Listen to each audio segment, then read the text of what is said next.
I will call the remote hearing of the Environment and Natural Resources Finance and Policy Committee to order. Today is February 16th, 2021. This meeting is held in accordance with Rule 10.01, which was passed and allows for remote hearings. All remote hearings are recorded and live streamed by House Public Information. The clerk will take attendance by roll. Aye. Chair Hansen is present. Wozlowick, Amy. Wozlowick, present. Heinzman, Josh. Heinzman, present. Acomb, Patty. Present. Acomb, present. Ackland, Susan. Ackland, present. Ackland, present. Backer, Jeff. Backer, present. Backer, present. Backer, Finn, Jamie. Present. Eklund, Rob. Present. President Fisher, Peter. Fisher, present. Fisher, present. Green, Steve. Green, present. Igo, Spencer. Igo, present. Jordan, Sydney. Jordan, present. Keeler, Heather. Keeler, present. Lee, Fu. Lee, present. Lippert, Todd. Lippert, present. Lewick, Dale. Lewick, present. Morrison, Kelly. Morrison, present. Nelson, Nathan. Nelson, present. Tice, Tama. Present. Quorum is present. Quorum is present. I want to take a moment and just recognize and send our condolences to Molly Peterson on the passing of her father last night. Molly will be out for some time in the next few days, and so we want to send our condolences to her. The next item on the agenda is the minutes for Thursday, February 11th, 2021. Representative Morrison, have you looked at those minutes? I have, Mr. Chair. Representative Morrison moves the minutes for February 11th, 2021. All those in favor, say aye. Aye. Aye. Aye. All those opposed, minutes are approved. Next up, members, we have House File 168 by Representative Lee, Cumulative Pollution Analysis Requirement Before Air Quality Permit Issue Modified. Representative Lee, would you like to move that House File 168 be laid over for possible inclusion in an omnibus bill? That is my motion, Mr. Chair. Representative Lee, I believe you have an author's amendment. Could you briefly explain your author's amendment? Thank you, Mr. Chair and members. So the author's amendment defines what our environmental justice area is. It also talks about the requirement for cumulative impact analysis, talks about demographic analysis. And Mr. Chair, if we adopt this, I could provide a more in-depth overview when I provide the bill overview. Representative Lee moves the A2 amendment to get the bill in the form the author would like. Is there any discussion? Any discussion? All those in favor say aye. Aye. Aye. Opposed, nay. Ayes have it. The amendment is adopted. Representative Lee, to the bill as amended. Thank you, Mr. Chair and committee members, for the opportunity to present House File 168 as amended. Mr. Chair, the burden of air pollution is not evenly shared. According to the American Lung Association, poorer people in some racial and ethnic groups are among those who often face higher exposure to pollutants and who may experience greater responses to such pollution. The most recent EPA review of the research on the health effects of particle pollution, released in 2019, concluded that non-white populations face higher risk from particle pollution. A 2016 study published in the Environmental Research Letters analyzed over 16,000 facilities in the US and concluded that there is a direct correlation between these risks and the disproportionate siting of polluting facilities in environmental justice EJ communities. In my district, Northern Meadows is one example of a pollution source that unjustly and disproportionately impacted an EJ community in Minneapolis. Alarmed by the amount of hazardous pollution generated over several years by the facility's metal shredder, residents engaged in a years-long battle to get Northern Meadows out of our community. Finally, after a lengthy court battle with the Minnesota Pollution Control Agency, Northern Meadows agreed to shut its facility in North Minneapolis and move to Becker by 2019. But the company's pollution didn't end until September of 2019 when Northern Meadows admitted to altering pollution records and was ordered by the NPCA to permanently shut down immediately. In a settlement with the NPCA, the company said it did not accurately record readings from equipment that measure air emissions and change measurements to have the emissions appear safe. The false records not only violated its permit, but also abrogated a past court settlement in Minnesota's record-keeping laws. Northern Meadows paid a penalty of $200,000 on top of $2.5 million in fines for past violations. The air impacts of polluting facilities like Northern Meadows on North Minneapolis are disturbing, and we have heard, last week from the report from the legislative auditor on water gremlin. And according to the Minnesota Center for Environmental Advocacy, the 55411 zip code, which I represent, where the plant is located, has the highest rate of asthma hospitalization in Minnesota, 5 times the average. The NPCA has been monitoring and documenting total suspension particulates, TSP, in North Minneapolis since 2013.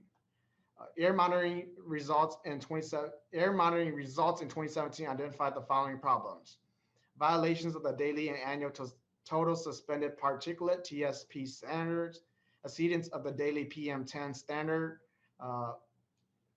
These have been shown that exposure to high concentrations of PMT can result in a number of health impacts ranging from coughing and wheezing to asthma attacks and bronchitis to high blood pressure, heart attack, strokes, and premature death. Other results were elevated lead concentration measured at 80% of the national lead standard and elevated heavy metal concentration including 4 metals: arsenic, chromium, cobalt, and nickel. And so, Mr. Chair, House File 168 as amended takes some significant steps towards protecting EJ communities from the pollution generated by facilities like Northern Meadows and shifts the cost and responsibility onto permit applicants rather than Minnesota taxpayer. House File 168 as amended provides a statutory definition of EJ community using census data, where 40% or more of the population is non-white, 35% or more of the household have an income at or below 200% of the federal poverty level, or 40% or more of the population over the age of 5 have limited English proficiency, or within Indian country as defined in United States Code Title 18, Section 1151. The bill also said that the NPCA is required to set geographical boundaries to environmental justice areas and can amend the boundaries following an appeal by the residents. House File 168 expands the cumulative analysis requirement to include permit renewals, amendments to permits in addition to new permits. It also expands to include facilities located outside the geographic boundaries of an EJ community if the facility could potentially increase the air pollution levels within the EJ community. It requires a permit application to specifically state if the action is likely to increase pollution levels in the EJ communities and require the applicant to show the data it used to make the determination. The PCA must notify residents within the EJ boundaries of all steps of the permitting process, including through direct mail and in a language other than English where there is English limited proficiency. Permit applicants must also report data from the neighborhood where the facility is and would be located, including but not limited to racial and ethnic characteristics, income and poverty levels, the age distribution, birth rate, educational levels, the incidence of in a hospital as admission rates for respiratory disease, pulmonary disease, cancer, diabetes, asthma, high levels of blood lead concentration, compromised immune system, and other conditions that may be exacerbated by exposure to pollution. Also include the incidence of substandard housing condition, the proportion of the population without access to health insurance and medical care, information on the proportion of the population receiving public assistance and medical assistance, the incidence of poor nutrition, biomonitoring data indicating body burdens of environmental pollutants, and also the presence of subpopulations that may be particularly sensitive to exposure to additional pollutants, including workers exposed to toxic chemicals in the workplace and substances, fishers and hunter, which we have seen with some of the employees over at Water Gremlin, and also information on microclimate or topographical factors of the area that affect exposure levels, And lastly, other environmental stressors, including but not limited to noise that impact the area population, and how the factors examined under this paragraph may interact to increase the likelihood of portions of the population sustaining an adverse effect from exposure to the incremental pollution. Mr. Chair, the bill also say that if the MPCA determines that issuing a permit would contribute to increased levels of health or environmental impacts, the agency must either deny the permit or put restriction on the facility that eliminate any contribution to elevated health or environmental risk. The cost for compliance with the requirements in House File 168 must be paid by the permit applicant. With that, Mr. Chair, I would like to turn it over to public testifiers. Thank you, Representative Lee. And the first testifier is Sherry Smith. Ms. Smith, if you could identify yourself for the record and proceed. Thank you very much, Representative Hansen and Lee and other committee members. Good afternoon. My name is Sherry Smith. I'm a resident of the White Bear Lake area. And very unfortunately, what has come to define the last 2 years of my life is the fact that I live a quarter mile from the water gremlin plant. All right. I'm here today asking for your support of House File 168, which would amend Minnesota statutes and require that cumulative pollution be considered before issuing future air quality permits or air permits. The cumulative impact of any type of pollution, whether air, water, or soil, must be taken into consideration when issuing operating air permits for companies. If this is not done, years of toxic pollutants, whether they're hazardous air pollutants or volatile organic chemicals, can accumulate in the water and soil. And we saw this with water gremlin, all right? Citizens cannot be exposed to these pollutants without fear of serious health impacts. I've seen it. I've lived with the fear. I've watched my friends and neighbors fall ill. And I am asking that we not allow this to repeat. It's a fact that communities such as White Bear have been overburdened by pollution, air, water, and soil, by this very bad corporate neighbor, far in excess of what their operational permit allowed for more than 17 years. I know more about transchloroethylene and trans-dichloroethylene, lead, hazardous waste, you name it. I don't want to ever have to think about these things, and I certainly don't want any other community to have to think about these things. I remain stunned at the lack of oversight and enforcement action that occurred in this scenario, and whether those missed opportunities were due to lack of resources or something much more concerning. We in the White Bear area were made into victims because of what happened in our backyard, all right? My neighbors and me watched this very serious situation unfold for the last 2 years. One conclusion we can draw from this experience is we must put stronger controls in place to ensure that our citizens are protected, all right? Health and safety of the citizens has to be our top priority, and I will say it again because that is my most important message today. The health and safety of citizens must be the top priority. We have to put stronger controls in place to ensure that there is no repeat of water gremlin history in another community. With the report published by the Office of Legislative Auditor just 3 days ago with respect to water gremlin and MPCA's handling of that situation, there is no question that more oversight must be built into our existing systems and protocols, all right? Whether at the legislative level or from a regulatory compliance standpoint, we've got to ensure that state agencies and the legislature has the authority, the resources, legislation with teeth to keep our communities safe. In the case of water gremlin, this serial violator of their air permit, our community, whose health has already been compromised by decades of pollution and violation after violation, we are relying on government to ensure that there's no repeat of history and no further exposure to the community, all right? We cannot leave room for ambiguity. We have to have stringent and super specific regulations to ensure that there's no repeat of what happened. So again, any Cumulative effect of current or past environmental pollution from all sources has to be considered and analyzed carefully when issuing a permit to any facility. The impact on human health and the environment has to be factored in. And for a community like White Bear, whose citizens have been impacted daily and who watch the current and more to come remediation efforts to clean up what occurred, this legislation will make a huge and positive difference. All right. I know there are other communities in the state that would also benefit. And I thank you. I appreciate the opportunity to speak this concern, which is very real to me and the thousands of residents in the White Bear Lake, White Bear Township, Gem Lake area, whose lives have been impacted by these toxic pollutants. Please give your support to this bill, and thank you for the opportunity to speak today. Thank you. And members will take questions at the end of the testimony. Ms. Leslie Gutierrez Carrillo. Good afternoon, Mr. Chair and members of the committee. My name is Leslie Gutierrez Carrillo. I'm the environmental justice organizer at Copal, Minnesota, a Latinx-led organization. I'm here to testify in favor of House File 168. Minnesota has the third highest number of municipal solid waste incinerators in the United States, with 7 incinerators.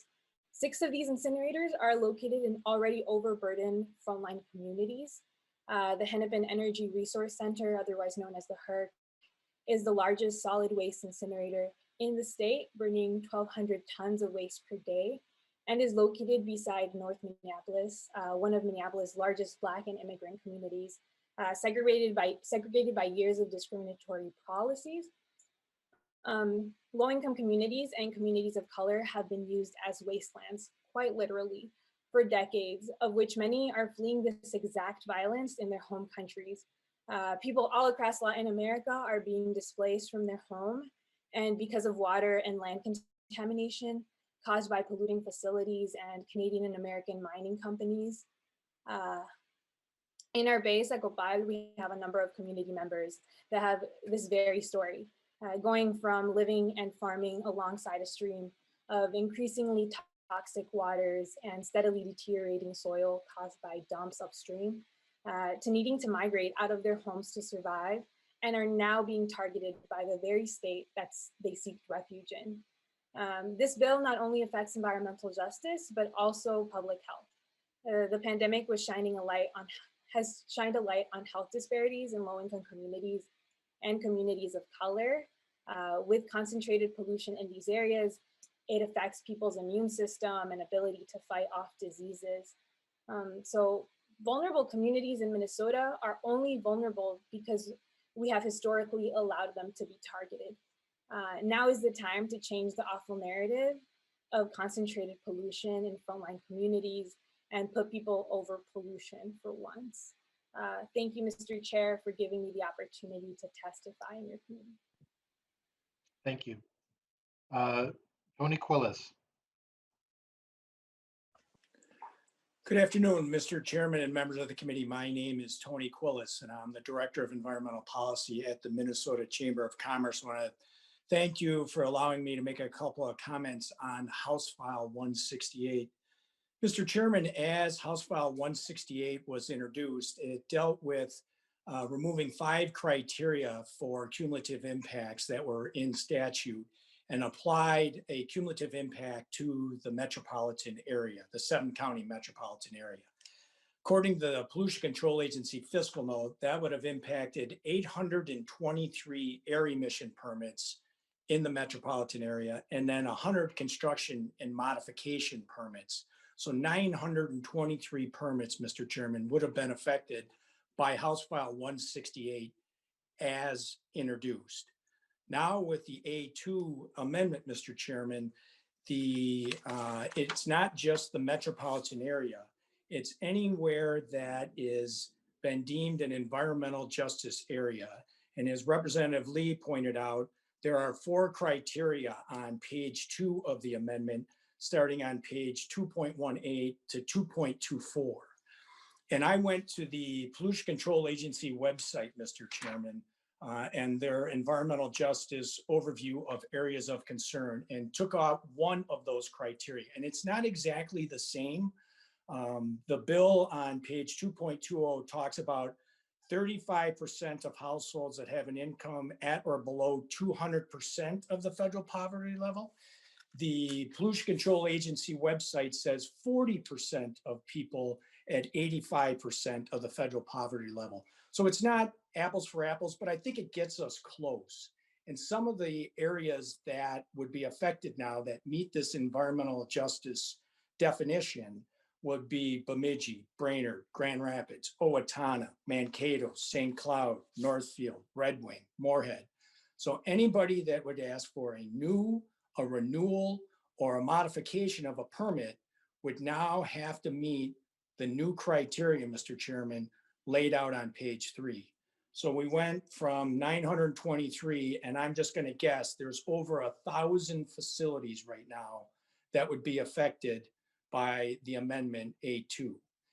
In that amendment, Mr. Chairman, on page 3 lays out the information that now must be provided by these over 1,000 air permits that would be affected. And it lays out 15 criteria that they must include in their permit application.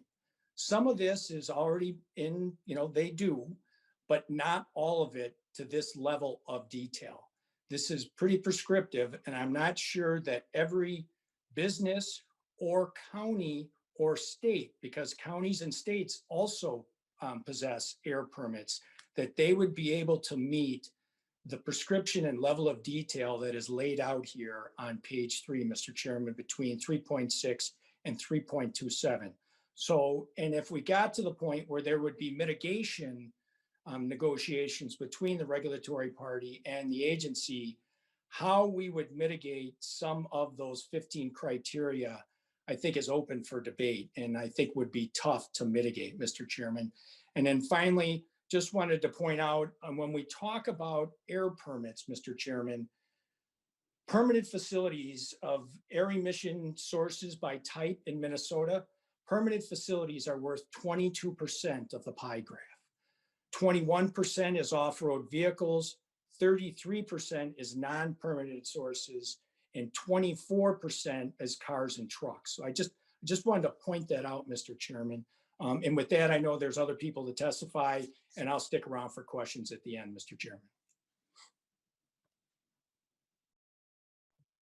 Stephanie Fitzgerald. Good afternoon, Chair Hansen and committee members. Thank you for this opportunity to speak in favor of House File 168. My name is Stephanie Fitzgerald, and I'm testifying on behalf of Minnesota Center for Environmental Advocacy, a nonprofit organization with almost 50 years of experience using law and science to protect Minnesota's environment. All Minnesotans have the right to clean air, clean water, and a healthy environment. The MPCA recognizes that low-income Minnesotans and people of color are exposed to more pollution than middle and upper income white Minnesotans. In Minnesota, the color of your skin and your economic status are factors that determine your risk for chronic asthma and your exposure to toxins. House File 168 would begin to address this inequity by defining environmental justice areas in Minnesota. This is a step in the right direction for understanding environmental justice disparities in Minnesota, and requiring the MPCA to publicly collect and maintain a map of environmental justice boundaries would inform future strategies to reduce pollution in these areas. House File 168 is important for Minnesotans because it addresses cumulative impacts of pollution on sensitive populations. The health effects of pollution are not simple. An application for a permit that modestly increases the amount of pollution in an overburdened area cannot tell the full story of the potential impact without studying the characteristics of the neighborhood and the other nearby pollution sources. Environmental health studies show that place-based stressors like neighborhood poverty increase individual susceptibility to the toxic effects of environmental pollutants. So in effect, one increased unit of pollution can be more toxic for some neighborhoods than others. In order to understand the impacts of increased pollution, the decision maker must examine the exposed population's heightened sensitivity to exposure and the ability to withstand, respond to, or recover from additional pollution. Adding a cumulative impacts analysis to permit review will aid decision makers in seeing the fuller picture of permit impacts. And furthermore, the law will create a fuller picture for ensuring that the residents of environmental justice areas have the opportunity to participate in the decision-making process. We encourage the committee to move this bill forward. Thank you. Thank you. Delaney Russell. Thank you, Chair Hansen and committee members for the opportunity to testify today. My name is Delaney Russell. I'm a volunteer with the Sierra Club. The North Star chapter represents 80,000 Minnesotans empowered to protect our community's well-being through environmental advocacy. We believe everyone in our state deserves to be safe and healthy. However, our regulatory processes are falling far short of promoting this goal. The Sierra Club supports this bill because it offers tangible and community-supported ways to address the extreme and pervasive racial disparities in our state. I'd like to briefly address 4 points. First, to reduce systemic racial disparities, we need to follow the priorities of those most impacted by systemic racism. This bill, like many others around the country and in DC, has been drafted by leaders from the most impacted communities and reflects their priorities and experience. We are grateful to Representative Lee and Kopal's leadership in this area. Second, this bill provides achievable ways for EJ communities to have greater influence on pollution permitting decisions that affect them and their families. It provides steps to give EJ communities a genuine say and puts a greater burden of proof on industry when pollution permits are being considered in overburdened neighborhoods. Third, this bill offers us a tangible and achievable path for reducing racial health disparities. So many health disparities are because we have historically and structurally allowed more pollution in Black, Indigenous, or other neighborhoods of color. This bill makes it more difficult to pollute in communities that are already harmed by high levels of pollution. And finally, this bill is consistent with a positive business climate that protects people and their environment while creating good jobs. It simply fosters a more equitable distribution of both the benefits and the burdens of doing business. Thank you, Chair Hansen and committee members. We look forward to continuing to work with you and supporting our partners to achieve a cleaner, healthier, and more just future. Thank you. Thank you. Greta Gauthier.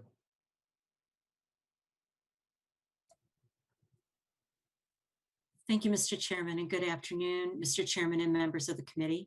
My name is Greta Gauthier. I'm an assistant commissioner at the Minnesota Pollution Control Agency. Thank you for the opportunity to testify on House File 168 as amended. Mr. Chair, we support the intent and goals of this bill, and we are committed to working with the author moving forward. We know that while Minnesota's air quality is good at a very overall level, it is not the same in all parts of the state and does not affect all Minnesotans equally. In fact, our data show that Black, Indigenous, people of color, and low-income residents are more likely to live near sources of air pollution from facilities as well as from transportation and neighborhood sources. These communities are also more likely to be impacted by air pollution. For example, statewide, about 51% of Minnesotans experience air pollution risks above a health risk guideline. But for communities of color and Indigenous communities, Mr. Chair, a whopping 93% experience air pollution risks above a health risk guideline. These risks, along with other socio and economic factors, contribute to make health disparities. And that's why MPCA has redoubled its efforts to focus on areas of Minnesota with long time and disproportionately high levels of air pollution or environmental justice areas of concern. The governor's budget, which I know the committee will be looking at in the near future, includes policy language requiring cumulative impacts analysis and at least one public meeting for new or expanded permits for facilities located in environmental justice areas. And it also gives the commissioner some new authorities around permitting for those environmental justice areas. Again, Mr. Chair, we support the intent and goals of House File 168 as amended, and we want to and intend to work with the author to move these ideas forward. Thank you. Thank you. Sasha Lewis Norell. Thank you, Chair Hansen and members of the committee. My name is Sasha. I'm a college student in St. Paul, and I want to express my support for House File 168. Across our state, communities of color, Indigenous communities, and low-income communities suffer disproportionately from the impacts of pollution, climate change, and other forms of environmental contamination, with little say in the regulatory process. This history of environmental racism and discrimination has deeply harmed communities, all for convenience and corporate greed. If we are to truly address this issue, we must begin by returning power to communities and actively engaging those who have been most harmed. It should not be up to communities to show that a project is harmful, but rather up to companies to prove that they are not sacrificing communities for their own gain. House File 168 is an important and essential step in incorporating environmental justice into our permitting practices and protecting frontline communities. We must equitably distribute the harmful impacts of environmental pollution and ensure that no community is overburdened by this contamination. We can create a system that supports frontline communities rather than sacrificing them. We just need to return power to those communities and actively engage them in these issues. This bill is about protecting everyday Minnesotans from corporate pollution and ensuring they are able to live in safe and healthy environments. It's time for us to stand up for our overburdened citizens and ensure that no one is bearing disproportionate impacts of corporate pollution. We must act now and begin to rectify this history of environmental racism and discrimination by passing House File 168. Thank you. Thank you. Adri Arkin. Thank you, Mr. Chair. Good afternoon. My name is Audrey Arkwin. I'm a junior at St. Paul Central High School and a second-year representative on the Minnesota Youth Council. As many speakers today have laid out and highlighted the importance of reducing stress on overburdened communities, which is clearly laid out in this bill, I would like to highlight the support that this bill has from young Minnesotans across the state. As many of you are aware, the Minnesota Youth Council Bill of 2013 established the Youth Council as the connection between the Minnesota legislature and the young people of Minnesota. Our goal is to make sure that the voices of young Minnesotans from across the state and their priorities are represented inside this legislative body. This year, when creating policy initiatives through surveys and interviews with young people from the cities, greater Minnesota, and everything in between, one of the most important issues and priorities was a focus on the disproportionate impacts of climate change across our state. With that knowledge, the NYC created the Environmental Justice Subcommittee, focused on this very issue. As a member of that committee, we worked to identify the most important policies in the legislature surrounding environmental justice, and we landed on House File 168. House File 168, by working to protect overburdened community, strongly impacts young people across the state. Projects in these communities have already created havoc for students, from increased asthma in children from air pollution, decreased water quality, to other environmental stressors, such as noise issues, forcing students into unhealthy sleep and work patterns. For these reasons, this bill carries with it the support of young people across Minnesota, from students in Grand Rapids, Rochester, to North Minneapolis and St. Paul.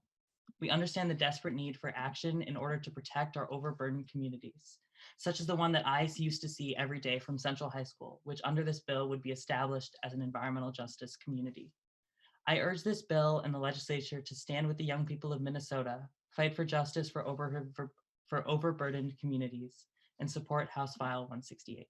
Thank you, Mr. Chair. Thank you. Eliza Nebeker. Thank you, Chairman and Commissioners.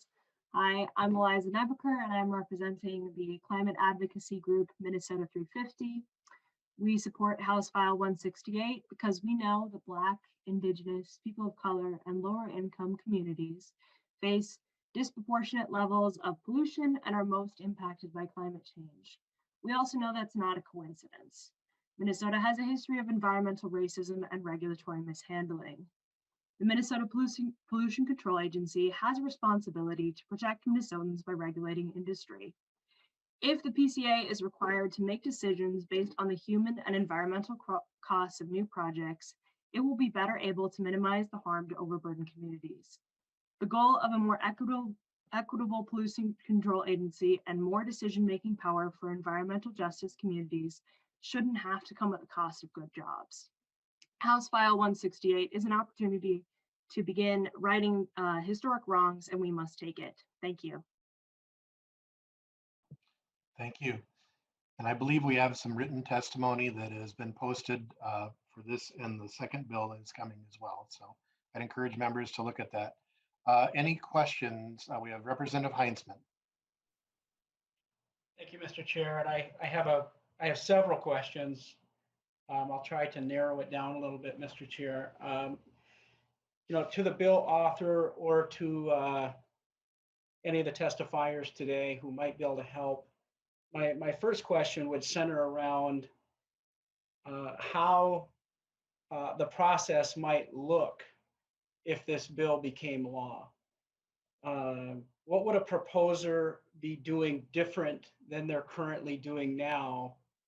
Obviously, having a statewide impact and an additional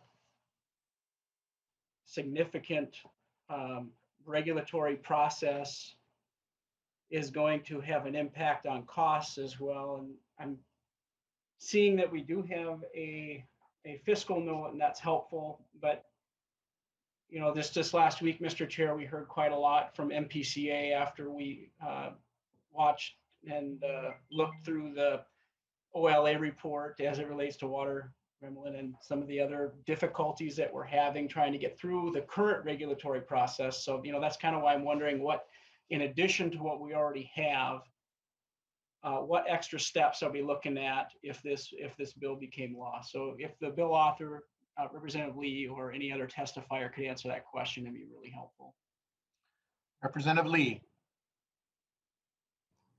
Thank you, Mr. Chair. And on the piece of the process, I will let the commissioner from the MPCA and folks on the MPCA to answer that. And regarding some of the other issues, I think that really boils down to who are we trying to protect? And what this bill does is that it's trying to protect the public health.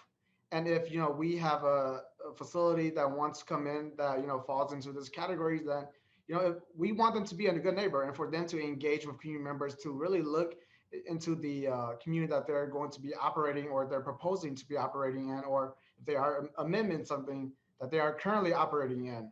And we have seen two examples, Water Gremlin and Northern Meadows in my district, where these facilities are not good neighbors. They have admitted that they forge and mess with some of the reporting records that they have put forth. And so as lawmakers, as members of the legislature, we really need to take a look at this. And if we have, facilities, like I said, wanting to come in, great. Why don't they do the work to work with the community members to figure out if that's, what the community wants? Ms. Gothier. Thank you, Mr. Chairman and members. Representative Heinzman, thank you for that question. Mr. Chair and Representative Heinzman, I think we would need, the MPCA would need to spend a little more time with this new language as amended to determine, kind of exactly how it would work and what would be the things that the agency would be responsible for and what would be the things that the permittee or the permit applicant would be responsible for. So I'm happy to follow up in writing, but at this point, I don't know that I can lay that process out step by step for you. Ms. Gothier, I think Mr. Eliff with House Research has raised his hand and might be able to provide some drafting guidance. Representative Heinzman, if that would be okay, is that you're looking for some more info? Mr. Chair? Yep. Thank you, Mr. Chair. Yeah. Sorry. I'd like to go with Mr. Eliff, if that Representative Heinzman. Yes, that would be very good. Thank you. We really obviously need to understand what the process would look like. And it apparently isn't something that the bill author fully understands. And then even the MPCA would have to spend a considerable time to explain this bill to us. So hopefully Mr. Eliff can pull that off. Mr. Eliff. I'll do what I can, Mr. Chair. I'm starting on page 1 of the amendment, paragraph G on page 114. The first thing that this bill requires that isn't currently done is that in the permit application itself, the person seeking the permit must indicate whether or not the action that is sought is going to impact an environmental justice area. Paragraph H right below says the agency gets to review that determination by the applicant, and it's up to the agency to determine the actual geographical boundaries of an environmental justice area based on the definition that's in the bill. It also says on paragraph I at the bottom of page 1 that determination of the geographic boundaries can be appealed by a petition from people living in an environmental justice, or what they consider to be an environmental justice area, can appeal that to the commission and include in their appeal information stating why they feel they meet that definition. What then happens is that the applicant, and now I'm on the very bottom of page 2, undertakes the demographic analysis that Representative Lee laid out. This is all the information that attests to the sensitivity of the population to additional pollution that may result from the granting of the permit. I want to back up and say that the actual analysis of the cumulative levels of past pollution is done by the PCA, but this data on demographic analysis relating to sensitivity is done by the applicant. And then on page 4 of the bill, beginning on line 4.7, it tells the agency to take all that information, the cumulative pollution analysis that the agency has done, the demographic analysis that the applicant has done, and any additional information that's relevant, if there was testimony or written comments received at a public hearing. And then it's up for the commissioner to determine whether the incremental environmental impacts that would result from granting that permit in an environmental justice area, in conjunction with the cumulative impacts that the PCA has analyzed and the heightened sensitivity of the population that the applicant has analyzed, would lead to increased levels of environmental health or health impacts compared with denying the permit. So that's kind of the procedural steps that this bill would require a permit applicant to take if they're going to impact an environmental justice area.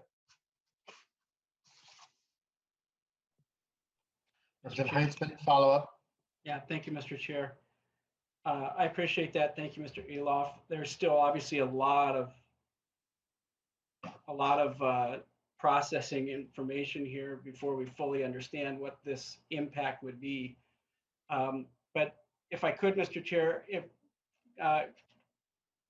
Commissioner Gautier could answer another question. I'm wondering, you said in your testimony, Commissioner, that you support the intent of the bill.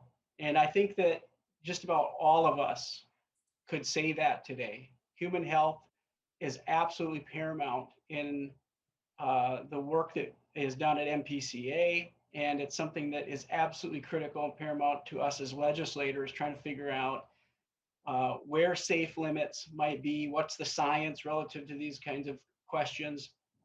But when you say we support the intent, I would press you a little bit and ask, what parts of the bill do you think we could work on? Because it does sound as though there is a huge regulatory change that could be coming. And, even as it relates to the area impacted, it doesn't sound like that's completely known and that could change if I'm reading the amendment correctly. So could you spell that out or at least attempt to?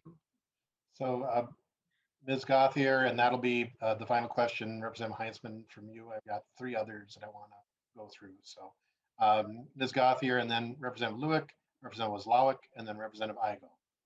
Ms. Gauthier, and the bill is being laid over for possible inclusion. Ms. Gauthier. Thank you, Mr. Chairman and members. Thank you for the question, Representative Heinzman. When we say of course, we agree with the underlying intent because we understand that there are Minnesotans that have been subjected to disproportionately high levels of pollution for a long time. And it's our mission to address that, as you stated. I think that we want to work with the author. I know that Representative Hansen introduced the governor's budget recommendations for the environmental agencies, and that bill contains some of the ideas that we had, which are very similar. We also support cumulative impacts. we have provisions in it that talk about public meetings or face-to-face meetings between community members and permittees, because we have heard that when we have worked with communities that are environmental justice areas of concern. And so, we have very similar goals, and we want to just have time to look at our existing process compared to what's in this bill and what the ideas we had under the governor's language, and then figure out a path forward. Representative Lewick. Thank you, Mr. Chair. This question before MPCA. Do we have a concept of how many EAWs or particularly EISs this would impact? For example, on an annual basis, it sounds like you'd literally have to do every one of them over again. Is that a reasonable assessment of what this change would cause? Ms. Gothier, do you have to do them over again, or does it happen when the permit comes up? Mr. Chairman and Representative Lewick, thank you for the question. I'm assuming you're pointing to the language that starts on page 4, line 31, regarding the demographic analysis for environmental assessment worksheet and environmental impact statements. I do not have the anticipated numbers that we may get for those in environmental justice areas on an annual basis at my fingertips, but we can certainly look backwards and see what we have had in the past and get that information. I'm assuming that this language would relate to our work moving forward after the new law would take effect. So I'm assuming that as we were issuing permits or issuing permits for expansions or so forth in the environmental justice areas, that we would do this, that this demographic analysis would become part of our environmental review work. And as you know, environmental review includes the environmental assessment worksheet and the environmental impact statement. I'm not sure the degree to which the Environmental Quality Board may be involved in this, because they have a role in environmental review as well.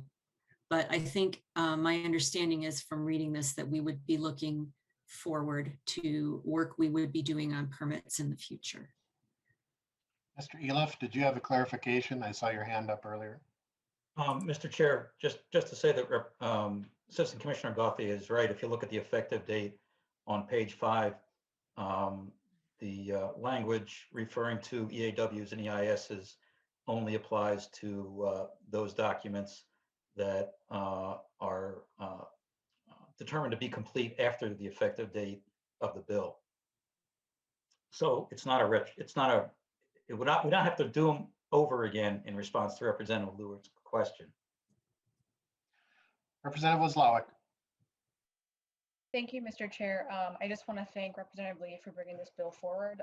As a legislator who also has had a really bad corporate neighbor in my community, I'm grateful to see this happening. I do just want to point out a couple things. I was glad to hear that one of our testifiers pointed out that there's a significant amount of poverty across the state, and there are communities in other parts of the state besides the metro that would be impacted by this legislation. And I think that's an important piece to point out, that this is not just a metro only issue. This is an issue in other parts of the state as well.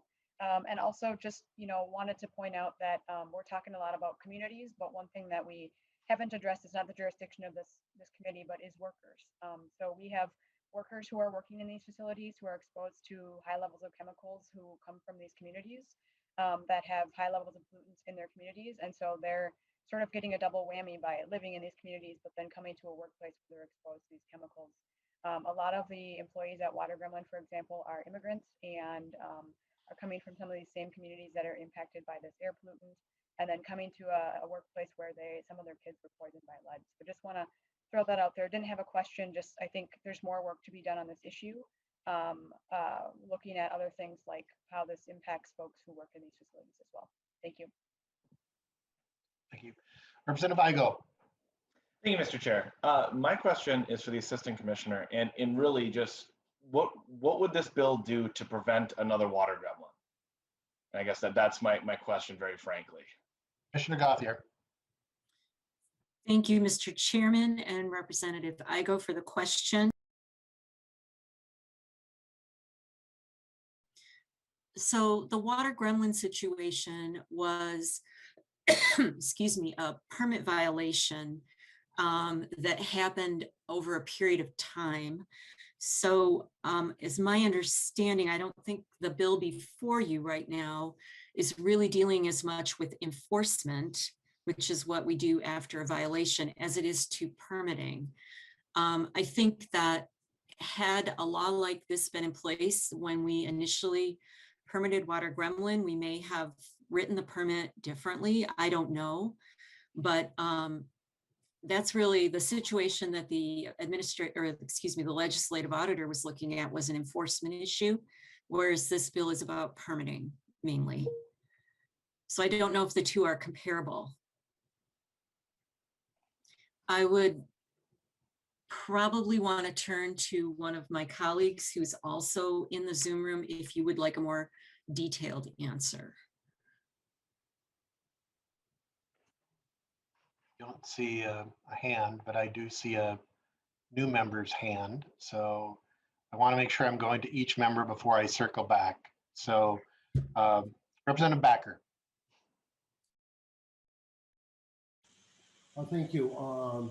And Commissioner, with all, to me, when I read the bill, it just seems like it's going almost, there's so much vague language in there. That's my concern. So out in Western Minnesota, as you're familiar, we do have permitting for various ag projects and stuff like that. And we've had some of those challenges. We've been able to work with your staff, and we appreciate that. But with the vagueness in this, the language, I'm concerned about it really, if someone's interpreted one way, we're not going to see permitting for people who are good, like the river views and so forth. That's the concern that I'm hearing from, is it's so vague.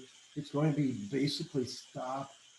If you get someone in the wrong position, it's going to stop these type of businesses and expansions and stuff. How would you comment on that, please, Commissioner? Thank you. Ms. Gothier. Thank you, Representative Backer, and thank you, Mr. Chairman. I think that my comment on that would be that, you know, the MPCA is charged with protecting public health and the environment. And that is one of the reasons why we are focusing on environmental justice areas, because of their disproportionately high pollution levels in the past and currently. I would say that I would need to look at the map we currently have online of environmental justice areas and to determine whether there are any that impact agricultural producers. But if there are, I think there are few, but there may be some. So I think we would do our best to work with the producers, as we always do, to figure out how to make their operation work and profitable at the same time that they are meeting the requirements to protect public health and the environment. That's always our goal in working with producers and permittees. A follow-up question, Chair, please. Quickly, Representative Backer. What would you say would be area in Minnesota that you think this language would help the most? What area, geographic area, do you foresee? Commissioner. Mr. Chairman and Representative Backer, thank you for the question. I think that, you know, the geographic area is going to depend on what the criteria are, and Representative Lee's bill has a list of criteria in it. His list is slightly different from the criteria that we have been using to identify these areas on our website. I'd be happy to send that link to the committee so that you can take a look at it. But generally, for our purposes, we have looked at areas where there's a significant, like at least 40, 45, 50% of the people are living below 185% of the poverty level. To give you an idea, that's probably around, you know, a family of four making less than $50,000 a year. So it's that plus areas where there are a significant portion of the population identified in the census, the way we've defined it, as people of color or members of tribal nations located in Minnesota.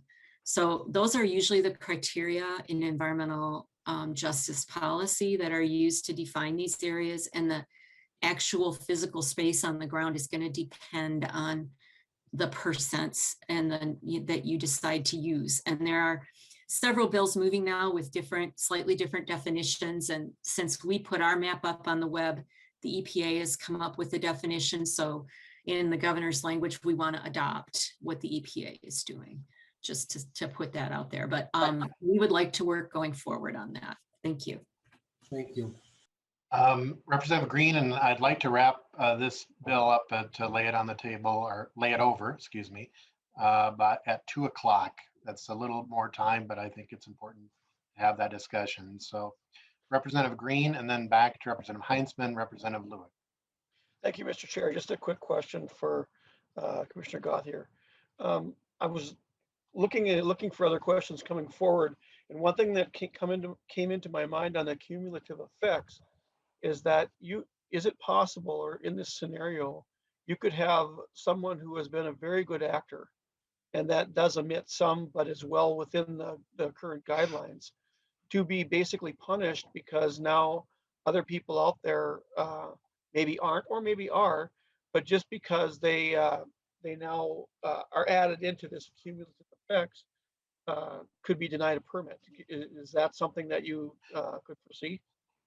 Commissioner Gauthier. Mr. Chairman and Representative Green, thank you for the question. It's always hard to envision hypothetical situations from language, especially language that you didn't write yourself. But and I appreciate that the language is making the same goals towards the same goals that we have. I'm not sure about the answer to that question, but I do know that there are areas of the state where people have and are exposed to air that has more pollution than other parts of the state, and that this can exacerbate and cause health inequities and health impacts. And so we're concerned about those areas, and we want to try to address that. There are many ways to ease the effects of emissions. So there's equipment, there's filtration, there's things that can happen within the facility. So I would hesitate to paint an absolute answer at this point. Thank you, Mr. Chairman. Representative Heitzman. Thank you, Mr. Chair, for the follow-up, and just a quick comment and a question. This bill covers a huge subject area, and I appreciate the extra time, Mr. Chair. I know that we don't want to rush something like this without at least attempting to fully understand what's going on here. And maybe Mr. Enoff could help with this final question in lines 1.19 and 1.20. This is just one example of a huge question mark for me, and I'm sure for a lot of other folks. I'm reading that the agency must determine the geographical boundaries of an environmental justice area. And if someone could explain to me if that is happening before or after the permit is issued, that would be really helpful. And because I don't know that it's clear if that's something that's potentially happening as an ongoing process, and how would the agency determine how that area is established is just a real question mark in my mind. And then, like I said, if that's something that is a moving target, what's determining where those lines are, and is that before or after the permit is issued? And let's get Representative Lewick's question on the table here too, and then we'll have the agency and the author provide written response. Thank you, Mr. Chair. This is for the agency. I note that the fiscal note that at least I've got here is dated the 3rd of February. Talks about 117 plus FTEs and a significant amount of money in current or this coming biennium and then the out years. Does this fiscal note represent the entire bill amended as we see it today, or is this a 2-week-old fiscal note that probably has little or no relevance to what we're looking at today? The fiscal note is prior to the amendment being adopted today, so it will have to be adjusted. Representative Lewick. So it is correct that it bears no resemblance to the language that's before us today. So it definitely needs to be updated. Representative Lee, any closing comments?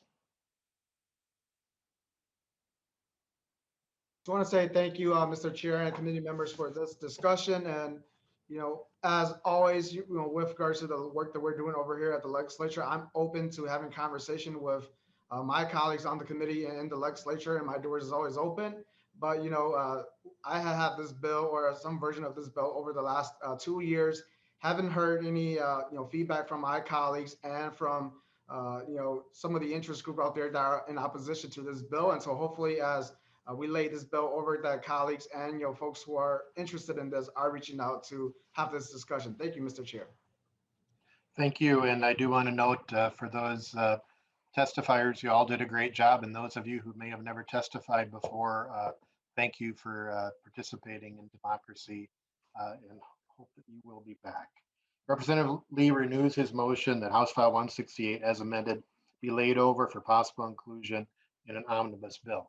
Bill is laid over. House File 503, Representative Lee, non-expiring air emission permit public hearing requirements. Representative Lee, would you like to move that House File 503 be laid over for possible inclusion in an omnibus bill? Mr. Chair, that is my motion. Representative Lee, I believe you have an author's amendment. Yeah, so the A1 amendment, Mr. Chair and members. So when I was getting the bill drafted, we got the bill drafted. It wasn't the version that I want, and so the A1 amendment actually just add on some of the amendments that were added onto House File 3057 in the last biennium. And so the amendment for the A1 will target only the non-expiring state individual air quality permit. And so this is not for the other types of non-expiring permit out there, focusing just on the state individual air quality permit. Representative Lee moves that the A1 amendment to get the bill in the form the author would like. All those, is there any discussion? Any discussion? All those in favor say aye. Aye. All those opposed? Ayes have it. The amendment is adopted. Representative Lee to the bill as amended. Thank you, Mr. Chair and committee members. House File 503, as amended, is a bill to allow the public to comment and inquire about large emitters of air pollutants that have non-expiring state individual air quality permits issued by the NPCA. The bill requires the NPCA to hold separate public informational meeting every 5 years on facilities with non-expiring state individual air quality permit to allow the public to make comments or inquiries regarding any aspect of the permit, included but not limited to permit condition, testing results, the facility's operations, and permit compliance. It also requires the cost of these activities to be paid with air quality permit fees. And if the commissioner determined that a request for the agency to review an existing state individual permit is not warranted, the commissioner of the NPCA must put in writing the reasons for denying a permit review under their duties. The public information meeting must be held at a location near the permitted facility and convenient to the public and staff employed at the facility, and staff employed at the facility responsible for ensuring compliance of the permit and agency official must be present. Mr. Chair, this bill provides an avenue for the public to have a voice when there's facilities in their communities that are not acting in the best interest of their families and their health. Thank you, Representative Lee. And you have some testifiers? Yes, Mr. Chair. So I see Ms. Smith, but I think she has left the meeting. Is Ms. Smith here? Mr. Quillis. Mr. Chairman, again, for the record, my name is Tony Quillis. I'm the Director of Environmental Policy at the Minnesota Chamber of Commerce. And just probably some more questions, Mr. Chairman, than concerns. And in the bill itself, Mr. Chairman, on line starting on 1.19 to 1.10, it talks about regular intervals of what's now a public information meeting, but then also at the end, we're talking about every 5 years. So just to clarify, Mr. Chairman, is it what those regular intervals are. I'm assuming they're every 5 years, but I'm not sure if they would be more frequently than every 5 years. So just wanted to see, if we could get some clarification around that. Also, Mr. Chairman, when we talk about the informational meeting and any aspect of the permit, we discussed permit conditions, as Representative Lee pointed out, permit conditions, testing results, and facility operations. Now, not all facility operations are included in a permit. Hours of operation for the facility, for example, would be one of them. So if we could get some further definition, possibly around facility operations and what that exactly entails, would probably be helpful. And then finally, Mr. Chairman, on the scope of the bill, the original fiscal note, when we talked about all of the air emission permits, the fiscal note from the Pollution Control Agency roughly talked about 1,759 public information meetings that would have to happen. With the A1 amendment, I'm going to guess, Mr. Chairman, that's going to limit it down to 115 facilities. So, Mr. Chairman, the question for me is, these facilities are located throughout the state of Minnesota. They're from, War Road to Worthington to Winona to Wilmer. And so is there a way to think about maybe possibly limiting the scope of it through geographic areas, or possibly is there a type of emission that we're looking for? Because most of these 113, I'm not going to put a number on it, Mr. Chairman, but most of these individual air permits are non-controversial. And so we're going to have Pollution Control Agency staff traveling to, pick the parts of the state where some of these facilities are located, and they might be the only people in the room.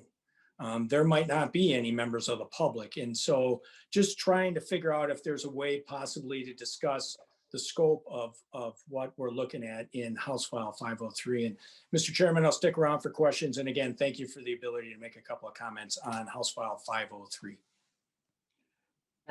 Representative Lee, do you want to take those now? Yes, Mr. Chair, and just responding to some of that, these public hearings are, the intent of the legislation is for every 5 years, and definitely we can work with the MPCA and the interested group to define some of these definition with regards to operations and whatnot. And I would like to ask, Ms. Gauthier, if you're able to just comment on the type of facilities that are, that we're targeting with this on the state individual, the air permits, state air permit. Ms. Gauthier. Thank you, Mr. Chairman and Representative Lee. I'm not sure about what all of those types of facilities in the smaller list that Mr. Quillis referred to. Are you asking me what types of industries are those? I'm sorry. If you could repeat the question, that would be helpful. Thank you, Representative Lee.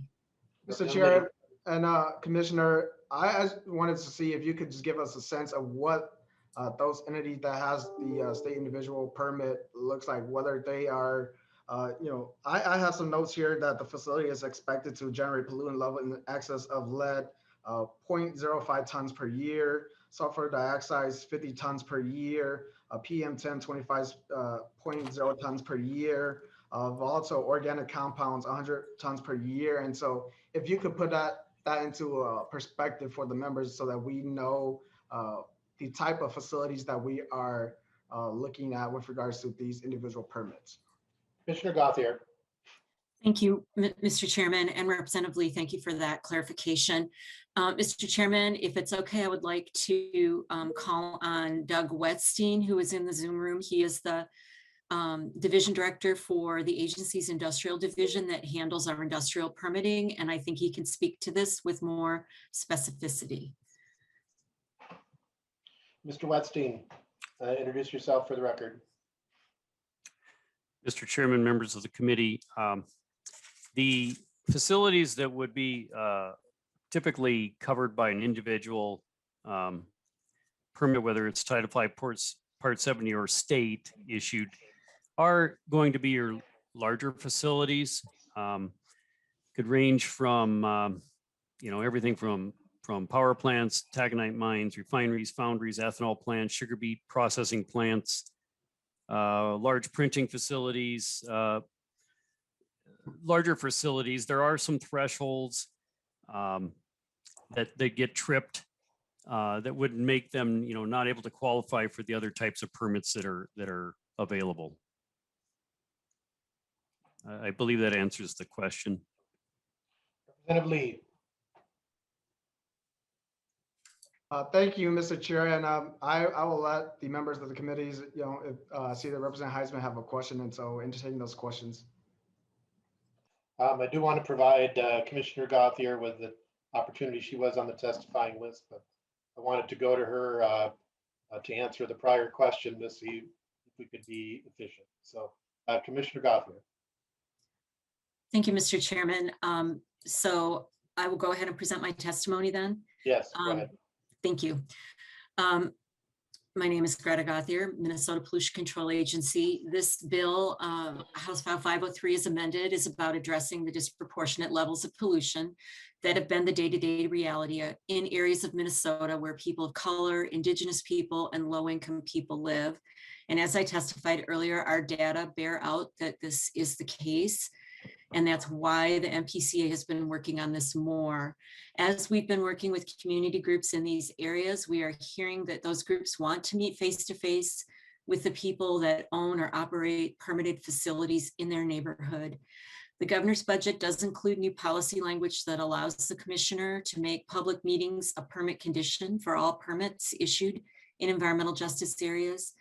And other new policy language requires that permittees who are new or expanding a facility in an environmental justice area must hold at least one public meeting. So we have tried to address this in the governor's language. Also, one of the MPCA's cross-agency strategic goals is to increase the involvement of communities in decisions and the actions that impact them.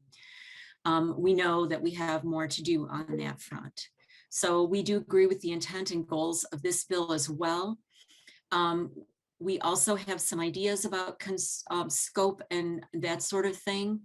But I will say that as introduced, the bill would have applied to 1,759 non-expiring air permits. And as scoped by the amendment, the bill now applies to actually 113 individual non-expiring air permits. So Mr. Quillis was very close. Statewide. And we agree that a targeted approach is a good way to do this work. So we want to continue to work with the author and supporting the intent of this bill moving forward. Thank you, Mr. Chairman. Representative Lee. Mr. Chair, I don't have any further comments at the time. Representative Heisman. Thank you, Mr. Chair. It sounds like we have a ballpark idea how many facilities may be affected, and maybe Commissioner Gauthier could answer this question, and then I have another one. But is it possible to get a list of those facilities that would be affected? Could that be provided offline? Commissioner Gauthier. Thank you, Mr. Chairman. And Representative Heisman, yes. Representative Heisman. Thank you, Mr. Chair. Mostly a comment and a little question, I guess, but a lot of this information that we're talking about, it appears, is already available on MPCA's website. I did a little looking, and it sounds like, as I'm clicking around, that this is a lot of public information that's available. There could be maybe some other options to help citizens access that information. Maybe it could be provided to folks in these areas that are potentially affected, and publicized is available.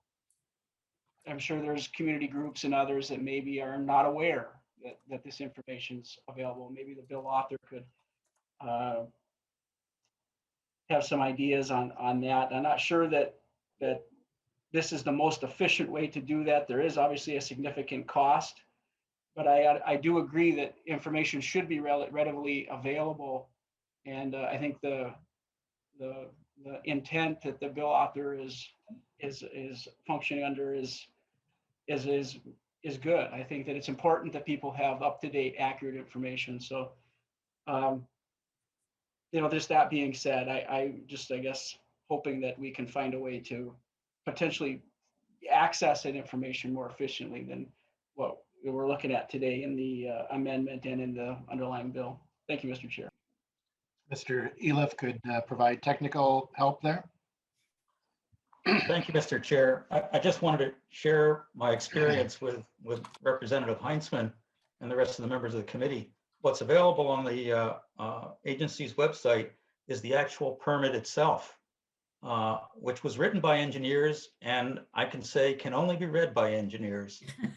I think this bill is an attempt to translate that technical information into information that us lay people can understand more readily. Representative Becker-Finn, then Representative Jordan, and Representative Wozlak. Thank you, Mr. Chair. And I just really wanted to thank Representative Lee for bringing this forward. Part of my community was also impacted by what is continuing to go on with water gremlin. And the reality is that the system has existed for a long time without a lot of eyes on what is happening and how these different companies operate and maybe pollute their communities. Often we don't even realize that the pollution is happening or even being permitted until after the fact when something goes wrong. And so I really applaud Representative Lee for continuing to push this bill and the previous bill. I think this is the conversation we need to be having about the public really being aware of what kind of things are going on in our communities. And I think once every 5 years is not that much to ask to allow folks to have some say into what is happening in their communities and to be able to ask questions. I think if any of us lived right next door to one of these facilities, we would certainly want that opportunity. And I think that's what we're trying to do here. And I don't think once every 5 years is as much to ask as it's being made out to be. So thank you, Representative Lee, for bringing this forward. Representative Jordan. Thank you, Mr. Chair. This is a very interesting conversation. I'm really glad that we are having both of these bills together. So thank you for that, Mr. Chair. And thank you, Representative Lee, for your work on this. I don't know if maybe Commissioner Gauthier, could you talk to me a little bit about which air permits, just as a little bit of context, I represent Northeast Minneapolis, which is a very similar industrial corridor to Representative Lee. We share either side of the river. Can you tell me a little bit, and Northern Metals is certainly something that my constituents think a lot about. I think a lot about as someone who has asthma. Can you tell me what kind of permits Northern Metals had and when those expired and how the MPCA used the expiration dates of those permits to make determinations about that facility? Ms. Gauthier. Thank you, Mr. Chairman and Representative Jordan. Thank you for your question. I do not have that information at my fingertips, but I will see if Mr. Wetstein is able to help us, although he was not in that position at the time. Mr. Wetstein.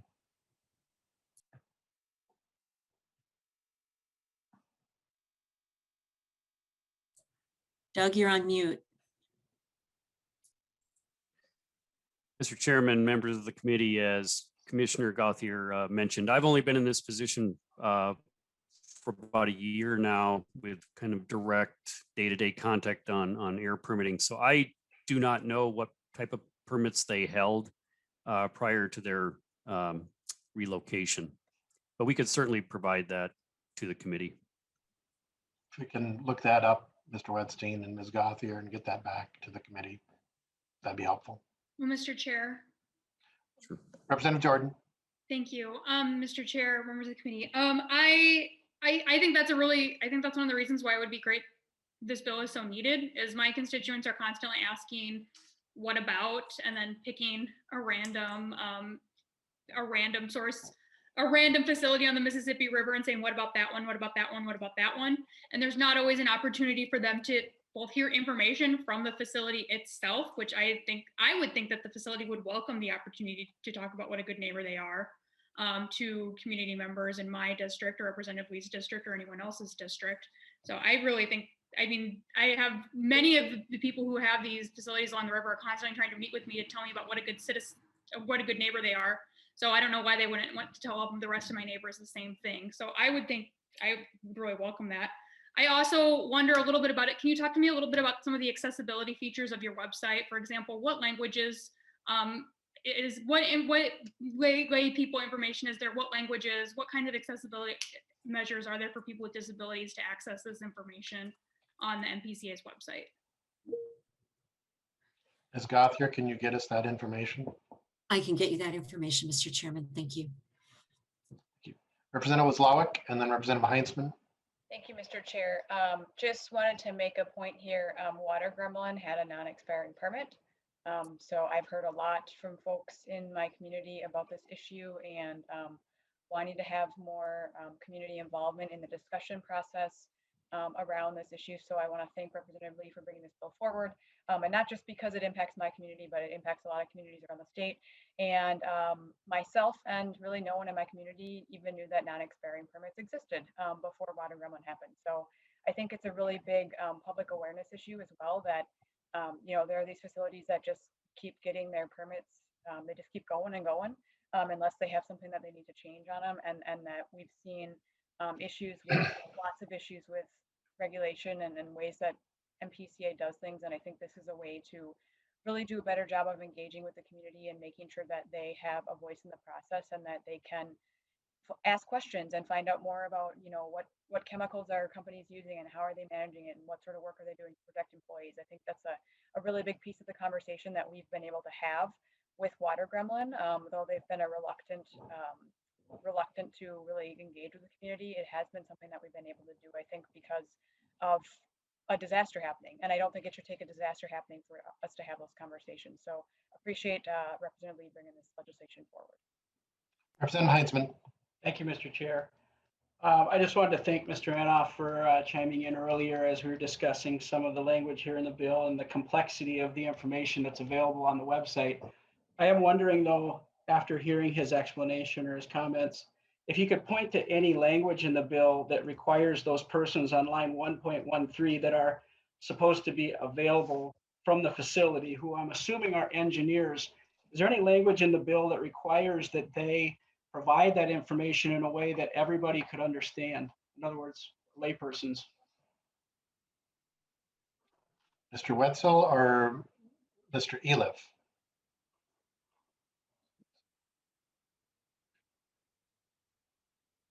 Does indicate that, although that's certainly what you would want them to provide. That's a good point. We may need translators not only for language, but for engineering. Thank you, Mr. Chair. I think I made my point. That's why we lay things over. Any final comments, Representative Lee? Thank you, Mr. Chair and committee members for this discussion. And, you know, as Representative Wozlawik have pointed out, we know at least two of the facilities that have, you know, over the last few years that have shown to be bad actors in our community, that being Water Gremlin and Northern Meadows and my district, both having non-expiring state individual permit. And if we, you know, to one of the questions that one of our members have brought forth, if we were to get, you know, this bill passed, would we have prevented that situation?